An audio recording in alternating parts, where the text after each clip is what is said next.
Podemos dizer que, com o governo Fernando Henrique Cardoso, depois da Conferência de Durban, como a professora Luciana Mello falou, tinha aquela ideia no Brasil muito forte, que ainda existe, que é a ideia da democracia racial, ou do mito da democracia racial, que significa não existe racismo no Brasil. É uma ideia que era muito forte, que ainda é muito forte, que foi muito contestada pelos ativistas negros e negras, e pelos intelectuais negros e negras, e pelos brancos também, antirracistas, principalmente aqueles que estiveram na academia e tiveram o negro como objeto de estudo. Então, isso foi muito contestado. Teve a Conferência de Durban em 2001. A partir da Conferência de Durban, teve uma pressão para que houvesse políticas de ações afirmativas. E, se não me falha a memória, uma das primeiras políticas de ações afirmativas foi no Ministério da Reforma Agrária, eu não lembro bem como era o nome, que era o ministro Raul Jukman, que depois foi ministro da Defesa em outros governos, foi ministro da Defesa, se não me engano, no governo Temer, mas ali no governo Fernando Henrique, ele estava como ministro da Reforma Agrária, agora não lembro qual era o nome da pasta exatamente. Então, as primeiras políticas de ações afirmativas foram aplicadas nesse ministério, em ano de 2003, ano de 2003, tem as primeiras políticas na UERJ, Universidade do Estado do Rio de Janeiro, e tem toda aquela discussão que vem pelos jornais, os jornais se colocando contra a política de ações afirmativas. Mas o que significa a política de ações afirmativas? O que significa o governo Fernando Henrique? Significa que ele admite que existe racismo no Brasil. Então, ele admite o racismo estrutural no Brasil. E na medida que isso é admitido, o Estado tem que fazer alguma coisa contra isso, para minimizar isso ou acabar com isso. E a maneira do Estado agir é políticas de ações afirmativas, e uma dessas políticas foram políticas de ações afirmativas voltado cotas para negros e povos originais de acesso à universidade. Então, toda essa questão do racismo estrutural já está por aí, não necessariamente utilizando o termo racismo estrutural, de repente você só está usando o termo racismo. Nos livros do Frantz Fanon, naquele livro que é um conjunto de artigos que foi publicado no Brasil com o título, acho que se não me engano, Por uma Revolução, também aparece o termo racismo estrutural, só que está falando do racismo estrutural na Argélia, mas isso daí também pode servir para nós. Então, racismo estrutural é uma palavra que se torna muito popular, e uma das razões é o livro do Silvio de Almeida, que se tornou um livro muito vendido. Então está todo mundo falando de racismo estrutural, todo mundo falando de racismo estrutural. No ano de 2020, no dia 19 de novembro, no dia anterior ao Dia da Consciência Negra, João Alberto ele foi espancado e morto no Carrefour. Ele foi morto, isso foi filmado, causou uma grande repercussão. Aí a questão, mataram um negro lá no Carrefour. Uma das motivações da morte dele foi a morte dele foi uma prática de racismo. Uma delegada foi investigar, uma delegada branca, e uma das primeiras conclusões dela, conclusões iniciais, é que não dava para nomear que a causa da morte foi racismo. Aí entra naquela discussão do mito da democracia racial. O racismo que existe e o racismo que não existe. Nós temos um livro nós temos o poeta Kuti, que é um dos maiores escritores brasileiros, um poeta negro. Ele tem uma poesia dizendo assim: o racismo que existe, o racismo que não existe, assim é o Brasil. Então, João Alberto foi espancado e morreu. Foi racismo? Não foi racismo? na primeira, uma das primeiras conclusões da delegada, não foi racismo. Ela, se não me falha a memória, depois ela vai dar uma entrevista para a televisão, para um repórter que pergunta, aí ela vai usar até o termo racismo estrutural, para não colocar ali como crime de racismo. Ela vai dizer, não, isso daí é algo estrutural, é um racismo estrutural. Qual era a lógica dela? É algo da estrutura da sociedade, é algo que é algo que tem a ver com todos. Todos são responsáveis. Então, a morte do João Alberto é da estrutura. E se é da estrutura, o Brasil é responsável. Lógica, qual é a lógica? Todos são responsáveis, todos. Coloca toda a sociedade, todos. Coloca os negros. Então, se todo mundo é responsável, ninguém é responsável. Essa é uma leitura reacionária do termo racismo estrutural, que não tem nada a ver com o que o Silvio de Almeida trabalhou de maneira muito competente no livro. Mas é uma maneira que as pessoas têm utilizado, porque se torna banal e consegue transformar um conceito, consegue esvaziar um conceito totalmente para não aplicar a pena do racismo. Então, essa ideia do racismo estrutural, aquela ideia de que tá na estrutura, pertence a todos, então nem todos. Se todo mundo é culpado, não tem como culpar. É como se fosse lixamento. Lixamento, não dá para pegar uma pessoa, então todo mundo é culpado. A questão é o seguinte: vamos dizer que foi racismo. E foi racismo. Quem é que nós vamos culpar? Culpar criminalmente. Vamos culpar criminalmente a loja, essa loja Carrefour. Para que a gente possa culpar criminalmente a loja Carrefour, podemos usar o termo racismo institucional. Então, nessa instituição, nessa empresa, instituição privada, tem ocorrido prática de racismo contra negros e negras, e essa resultou a morte. Aí o Carrefour foi processado, e o João Alberto está morto. Foi morto pelo espancamento. O João Alberto foi morto pelo espancamento. A sua família vai receber indenização, vai receber dinheiro, vai receber moeda, vai receber em real, A questão, quanto que ele vai receber? Vai receber X valor. Questão, quanto vale a vida do João Alberto? Quanto vale a vida de um homem negro?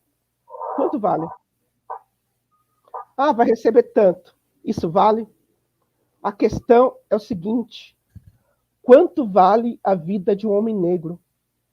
Quanto vale em real? Vamos colocar em dólar. Quanto vale a vida de um homem negro em dólar? Vamos colocar em palmas, em libras. Vamos colocar em ouro, barras de ouro. Quanto vale a vida de um homem negro em barras de ouro? Quanto vale a vida de criança negra? Quanto vale a vida de uma menina negra? Quanto vale a vida de um menino negro? Quanto vale a vida de uma jovem negra assassinada com seu filho ou filha no seu ventre? Quanto vale? No caso do João Alberto, eu não sei quanto que foi estipulado, já estipularam o valor em real, provavelmente, mas uma das questões é o seguinte: não vale nada a vida do negro, da negra, da criança negra. Não está valendo nada. Tem a música que a Elza Soares canta. Elza Soares canta: a carne mais barata do mercado é a carne negra.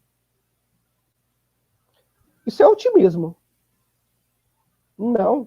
Por vezes, ela não é mais barata, ela não vale nada. Com o extermínio da população negra, jovem, homens jovens, mas mulheres também, não é nem barato, não tem valido nada. Então, isso é o racismo estrutural na prática. Deixa eu correr, porque já passou 10 minutos. Pelos meus cálculos, eu tenho 7 minutos. A questão do racismo, a questão do racismo no mundo, a questão do racismo, das relações internacionais, do eurocentrismo, do brancocentrismo, do imperialismo. Nós temos guerras, nós temos conflitos armados, guerras ou pequenas guerras no mundo, e nós temos essa guerra, esse conflito armado na Ucrânia. E a mídia ocidental, a mídia brasileira, a mídia portuguesa, elas têm se importado, e têm que se importar, isso é válido, isso é humano, com os horrores que têm ocorrido com os ucranianos. Só que houve todo um silenciamento, ainda há um silenciamento, os horrores com as mortes que têm ocorrido no mundo, com os não ocidentais, os que não, que não estão próximos dos ocidentais, dos conflitos armados no Oriente, na Ásia, na Síria. Então, essa questão do... Isso tem a ver com o eurocentrismo, isso tem a ver com o brancocentrismo. Os brancos estadunidenses que mandam com a política do imperialismo para nos dizer o seguinte: a morte que importa é a morte dos ocidentais, dos brancos ocidentais. As mortes dos não ocidentais não importam. E é mentira. Todas as vidas importam. Sejamos solidários a todos os povos do mundo, brancos e não brancos, ocidentais e não ocidentais, que estão morrendo vítima dos conflitos. Mas agora, por causa do imperialismo, aí quando eu falo do imperialismo, estou falando do imperialismo estadunidense, e tendo como a mídia brasileira, a mídia portuguesa, a mídia estadunidense, faz com que a gente só enxergue e se comova e se porte com os brancos ocidentais, ou com aqueles que parecem ocidentais. E aí isso mantém umas relações internacionais de uma hierarquia racial no mundo. De uma hierarquia racial no mundo também, que é levado com esse ocidentalismo. Esse ocidentalismo que é carregado, liderado pelo imperialismo estadunidense. Esse imperialismo estadunidense, que é uma força unipolar, que se contrapõe a qualquer possibilidade de força multipolar. Unipolar, uma força única. Multipolar, várias forças do mundo. E essas várias forças do mundo, podemos colocar o Mercosul, podemos colocar a América do Sul, podemos colocar a União Africana, podemos colocar a União Asiática. Mas os Estados Unidos, eles colocam uma força unipolar, brancocêntrica, é brancocêntrica mesmo quando o presidente era negro. Mesmo quando o presidente era negro, que foi o Barack Obama, que foi uma exceção, o sistema é brancocêntrico. Então,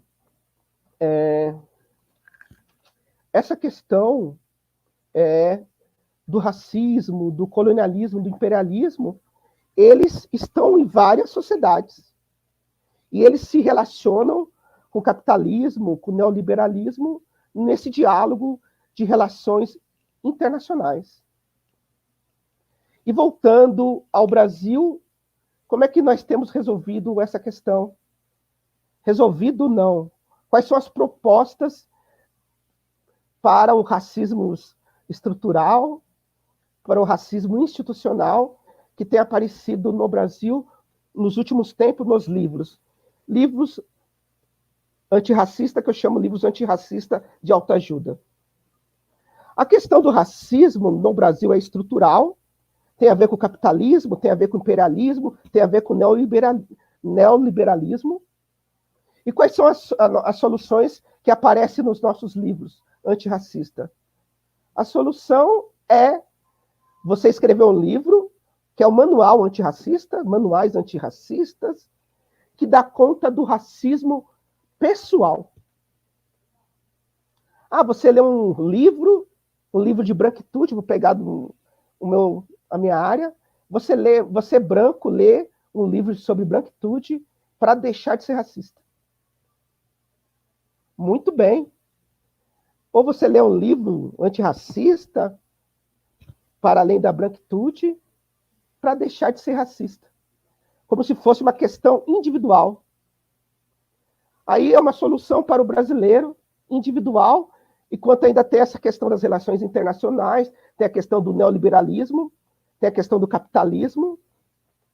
E quando fala a questão do capitalismo, o capitalismo é a imposição imperialista, mas tem outras visões que se colocam, mesmo que seja no momento uma crítica ao capitalismo. Então tem outras visões que acabam sendo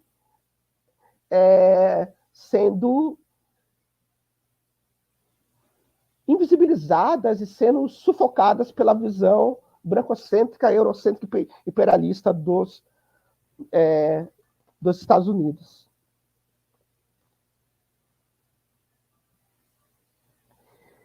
E a questão dos dias de hoje, né? A questão dos dias de hoje para o mundo. A questão dos dias de hoje para a hierarquia global. A África, ela vai continuar com as suas relações internacionais tendo uma moeda, o dólar. A América Latina vai continuar com as relações internacionais tendo como moeda o dólar. A Ásia vai continuar nas relações internacionais tendo como moeda o dólar. Nas nossas relações, tirando a China, né? Vai continuar. As nossas reservas internacionais da América Latina, da Ásia e da África, vai continuar tendo como principal moeda o dólar? Por enquanto vai continuar, porque os Estados Unidos tem a máquina de guerra mais poderosa do mundo.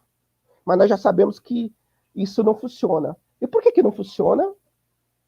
Porque os Estados Unidos, lembrando da Inglaterra, Estados Unidos que foi fruto da colonização britânica, eles fizeram o que a sua tradição anglo-saxã fazem.